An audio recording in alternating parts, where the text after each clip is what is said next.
Hello everyone, मैं हूं दीप्ति भारद्वाज और आप देख रहे हैं मेरा YouTube channel @maths with Deepti, जहां हम पढ़ते हैं बीएससी का मैथमेटिक्स और हम यहां पर कवर कर रहे हैं बीएससी के 6 सेमेस्टर की बुक और बुक का नाम है मैट्रिक स्पेस। और आज का हमारा टॉपिक है कि intersection of a finite number of neighborhood of set A is also a neighborhood of set A in metric space। तो यहाँ पर सिर्फ इतनी सी बात है कहने के लिए कि XD मैट्रिक स्पेस में बात कर रहे हैं हम, तो XD कोई मैट्रिक स्पेस लेंगे, उसके अंदर कोई सेट A है, कोई सेट A मान लिया मैंने जो कि X का सबसेट है, तो वो सेट मेरा नेबरहुड, इन्होंने ये बोला है कि जो इंटरसेक्शन है इस सेट A के, ये देखो ये हमारे पास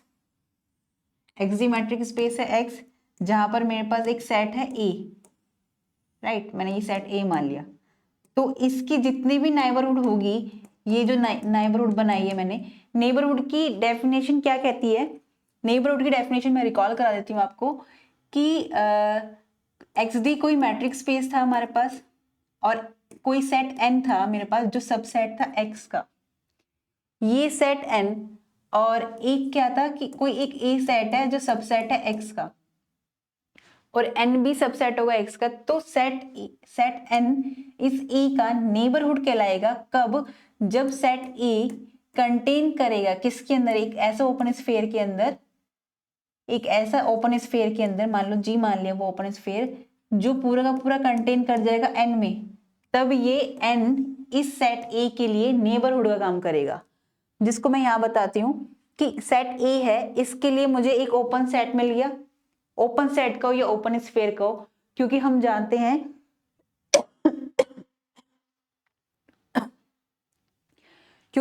हैं कि every open sphere is an open set. तो एक ऐसा मुझे ओपन स्फीयर मिल रहा है जो जो किसमें कंटेन कर रहा है, एक और नेबरहुड है, मेरे पास एक और नेबरहुड है, ये रही एक सेट N में। और हमसे आज की थ्योरम क्या कहना चाहती है, हमारी थ्योरम आज की कहना चाहती है हमसे कि XD कोई मैट्रिक स्पेस है, उसके अंदर कोई सेट A है, ठीक है, इस सेट A की जितनी भी नेबरहुड बन रही है, जितने भी ओपन स्फीयर बन रहे हैं, जितनी भी नेबरहुड बन रही है, N1 बन रही है या फिर एक और बन गई मेरे पास, ये आ गई N2 आ गई, ये और आ गई, ये N3 आ गई,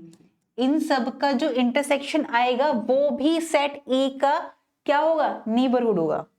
ठीक है, हम इसे प्रूफ करते हैं कैसे, वैसे हमें डायग्राम से दिख गया कि जितने भी हम नेबरहुड लेंगे उस सेट A के लिए, वो सभी के सभी इंटरसेक्शन लेने पर भी वो सेट A की नेबरहुड ही कहलाएगी, पर इसको हम इस तरीके से प्रूफ करते हैं।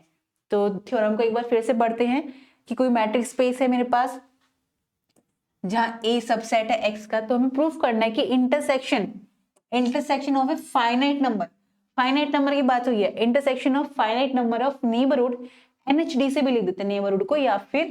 NBD से भी लिख देते हैं, ऐसे रिप्रेजेंट भी करते हैं, ठीक है। तो आप लोग कंफ्यूज मत होना कि ये NHD क्या है या NBD क्या है, ये नेबरहुड ही होता है। तो intersection of a finite number of neighbourhood of set A is also a neighbourhood of A।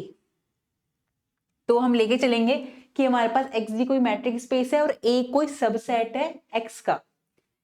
तो यहां पर हम बना लेते हैं डायग्राम कि ये हमारे पास कोई मैट्रिक स्पेस XD है जिसमें सेट A लिया मैंने, ये रहा सेट A मेरे पास, ये सेट A है, ठीक है, और इसके लिए नेबरहुड है मेरे पास N1, जहां पर Ni है, such that I goes to 1 2 3 up to K तक, क्योंकि फाइनाइट नंबर लिए तो N1 N2 N3 up to N के, वो सारी कलेक्शन है फाइनाइट नंबर का जो कि नेबरहुड है सेट A की। तो नाउ हमें प्रूफ क्या करना होगा, इन सब की जितनी भी नेबरहुड बनकर आ रही है ना यहाँ से, intersection of Ni such that I is equal to 1 2 3 up to K। It means इसका क्या मतलब हुआ, इसका मतलब हुआ, इस बात का मतलब हुआ कि N1 intersection N2 intersection N3 intersection Nk भी नेबरहुड होगी किसकी, सेट ए की। इस बात का मतलब ये हुआ, ये हमें प्रूफ करना है। तो हम लेकर चलते हैं अब कि इफ एन आई, जहां पर आई जा रहा है 1 2 3 अप टू के तक, यानी कि n1 n2 n3 up to nk are neighbourhood of set A. तो ठीक है, सेट ए की जब नेबरहुड है तो इट मींस, नेबरहुड की डेफिनेशन क्या कहती थी कि वो सेट के लिए जिस सेट की नेबरहुड हमें दिखाना है किसी दूसरे सेट को, यानी दोबारा से बताती हूँ, कोई सेट है, उस सेट को किसी दूसरे सेट की नेबरहुड बताना है, तो इस सेट के लिए एक ऐसा ओपन स्फीयर मुझे मिल जाएगा जिसके अंदर ये सेट पूरा का पूरा आ रहा होगा, और वो ओपन स्फीयर पूरा का पूरा उस सेट में आ रहा होगा, तब ये वाला सेट इस छोटे वाले सेट की नेबरहुड बनेगा। चलो करते हैं। देन अगर ऐसा है कि n1 n2 n3 up to nk neighbourhood है, तो एग्जिस्ट करेंगे ओपन सेट। यहाँ ओपन सेट का मतलब पता है क्या है, जो मैंने आपको भी बताया कि every open sphere is an open set. तो मैं इसे ओपन स्फीयर भी बोल सकती हूँ, है ना, कि every open sphere is an open set. ये हम लास्ट लेक्चर में पढ़ चुके हैं, जिन्होंने नहीं पढ़ा हो मैं उसका लिंक डिस्क्रिप्शन बॉक्स में दे दूंगी, आप वहां जाके चेकआउट करिएगा। तो जब n1 n2 n3 up to nk neighbourhood है, तो इट मींस मेरे पास क्या एग्जिस्ट करेंगे, इन सब n1 के लिए, n2 के लिए, n3 के लिए रेस्पेक्टिवली g1 g2 g3 ये ओपन स्फीयर भी एग्जिस्ट करेंगे। तो देयर एग्जिस्ट ओपन सेट या फिर open sphere g1 g2 g3 up to gk, जो किस तरीके से होंगे, सच दैट कि ए सेट जो है वो इस g1 ओपन स्फीयर में आ रहा होगा। ये रहा मेरे पास, ये आया मेरे पास g1 ओपन स्फीयर, ये मैंने g1 मान लिया ओपन स्फीयर, g1 माना किसके लिए, ये माना मैंने इस n1, इस n1 में, n1 नेबरहुड हुआ सेट ए का, n1 नेबरहुड हुआ सेट ए के लिए जब इस सेट ए पूरा का पूरा कंटेन कर रहा है इस वाले ओपन स्फीयर में। ठीक है, अब ऐसे एक सेट जिसके लिए n2 अगर नेबरहुड की बात करेंगे तो g2 ऐसा है, रेडियस का अभी हमें पता नहीं है, पर इस तरीके से कि ये पूरा का पूरा कंटेन कर रहा है। तो मैंने मान लिया कि कोई g2 आ रही है, मान लो ये g2 यहां तक आ रही है मेरे पास, कोई इस तरीके से ये g2 है, और ये किसके लिए आ रही है, ये आ रही है नेबरहुड, कौन सी नेबरहुड के लिए, n2, है ना, यही कहना चाह रहा है। ऐसी ए के लिए g3 आ रही है, g3 मैंने बना ली, ये मैंने बनाया g3, कोई g3 ये आ गया, रुक जाओ दूसरे कलर से लेते हैं ताकि आपको अच्छे से समझ में आए। ये ली मैंने g3, मैंने कुछ ऐसे ले ली, g3 ले ली मैंने, तो ये किसके लिए आया, ये n3 के लिए आया, n3 ए n1 नेबरहुड हुआ अगर ए के लिए, तो एक g1 मेरे पास आएगा ओपन स्फीयर, और अगर n2 नेबरहुड हुआ है तो g2 मेरे पास एक ओपन स्फीयर आएगा जिसमें ए कंटेन करेगा। अगर n3 नेबरहुड है तो g3 ओपन स्फीयर ऐसा आएगा जिसमें ए पूरा का पूरा कंटेन करेगा, और ये प्रोसेस हमारा चलता रहेगा आगे तक, जहां कहां तक, gk तक, कि ऐसी एक n की मुझे नेबरहुड मिल जाएगी। अगर मैं इन सब का इंटरसेक्शन लूं, क्योंकि हमसे क्या कहा गया कि इंटरसेक्शन लेना है इन सब नेबरहुड का, तो इंटरसेक्शन लिया तो यहाँ पर एक इंटरसेक्शन ए करेंगे तो ए ही आएगा, सेट ए आ गया। वो किसके अंदर कंटेन कर रहा है, g1 g2 g3 up to gk के इंटरसेक्शन, और ये सारे क्या है, ओपन सेट। और हम सब जानते हैं कि intersection of finite number of open set is again a open set. तो यहां से ये अगेन एक ओपन सेट आ जाएगा, तो मैं इसको एक जी के अंदर कंटेन कर लेती हूँ, लेट जी। और ये क्या है अपने आप में, हम जानते हैं, we know that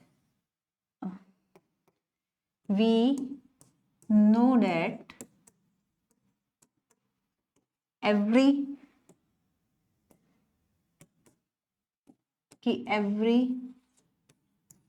open sphere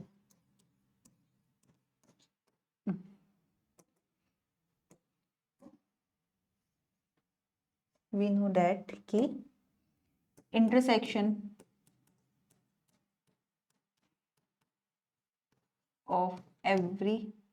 of finite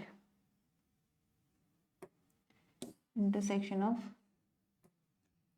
finite number of open sphere या open set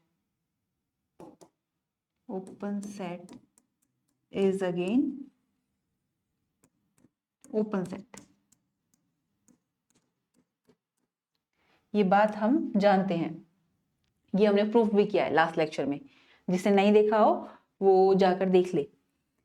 तो इन सबको मैंने कंटेन कर लिया किसी एक सेट G में, क्योंकि intersection of every finite number of open set is again a open set. तो G मेरा ओपन सेट हुआ यहाँ से, तो मैंने यहाँ G ले लिया। अब ये नेबरहुड है, नेबरहुड का भी इंटरसेक्शन होगी तो कोई कॉमन सबसे छोटी जो इसमें आ रही है वो भी नेबरहुड आएगी, और उसके लिए मुझे एक क्या मिल गया, ओपन सेट मिल ही गया है। तो इट मीन्स मैं कह सकती हूँ कि N1 इंटरसेक्शन N2 इंटरसेक्शन ये जितनी भी आ रही हैं, इसके लिए मुझे एक ऐसा ओपन स्फीयर मिल गया जो सेट ए को कंटेन कर रहा है। यही तो नेबरहुड की डेफिनेशन कहती थी। नेबरहुड की डेफिनेशन क्या थी कि कोई सेट N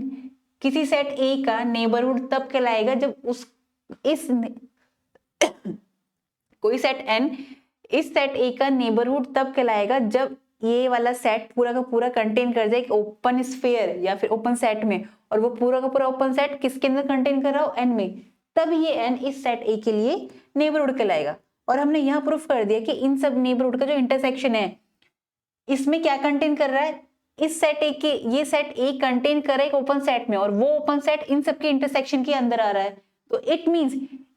ये जो नेबरहुड है इन सब इंटरसेक्शन का, ये खुद अपने आप में क्या हो गई, ये खुद अपने आप में नेबरहुड हो गई, यानी ओपन सेट का काम कर रहा है। तो हम जानते हैं क्योंकि intersection of finite number of open set is again A open set, मैंने यहां भी लिख दिया था। Hence, the intersection of finite number of neighborhood of set A is again also a neighborhood of A। तो ये इंटरसेक्शन भी अपने आप में इस सेट A की क्या कहलाएगी, नेबरहुड, राइट। यही हमसे थ्योरम कहना चाही थी और हमने ये प्रूफ कर दिया है। तो अगर मैं छोटी सी बात इस डायग्राम से भी समझना चाहूँ कि एक्स मैट्रिक्स स्पेस था, मैं आपको दोबारा से इन शॉर्ट में समझा रही हूँ कि कोई सेट ए है, इसके लिए मुझे नेबरहुड मिल रही है, जितनी भी सारी अपने आप में नेबरहुड है, ये हमसे कहा गया है पहले से। तो उन सब के लिए एक ओपन स्फीयर भी आएगा, रिस्पेक्टिवली N1 के लिए G1, N2 के लिए G2, N3 के लिए G3। तो जैसे ही मैं इन सब का इंटरसेक्शन लेती हूँ तो जितने भी ओपन स्फीयर है उन सब का इंटरसेक्शन लूंगी तो वो भी अपने आप में ओपन सेट आएगा। तो और वो पूरा का पूरा ओपन सेट इस सेट ए को कंटेन कर रहा है, तो और वो ओपन सेट इन सब के इंटरसेक्शन के अंदर आ रहा है, अंदर कंटेन कर रहा है। इट मीन्स एंड ये जो इंटरसेक्शन है नेबरहुड का, ये भी इस सेट के लिए नेबरहुड का ही काम करेगा। यही डेफिनेशन कहती है नेबरहुड की। तो मुझे लगता है आज के लेक्चर में आपको कोई कंफ्यूजन नहीं रहा होगा, कोई डाउट नहीं होगा, लेकिन फिर भी कोई डाउट रह जाता है आपका तो आप मुझसे कमेंट सेक्शन में पूछ सकते हैं, मैं आपके सारे कमेंट के जवाब दूंगी और कोई डाउट बचेगा नहीं। फिर भी रहता है तो एक बार वीडियो देख लीजिएगा, और नहीं सॉल्व होता है अगर दोबारा वीडियो देखने से तो आप मुझसे पूछ लीजिएगा। और ये वीडियो आपको अच्छी लगी हो तो लाइक कीजिए, शेयर कीजिए, और जो नहीं है मेरे चैनल पर वो सब्सक्राइब कीजिए। तो हम मिलते हैं अब आपसे नेक्स्ट वीडियो में एक और इंटरेस्टिंग टॉपिक के साथ। तब तक खुश रहिए, पढ़ते रहिए। नमस्कार।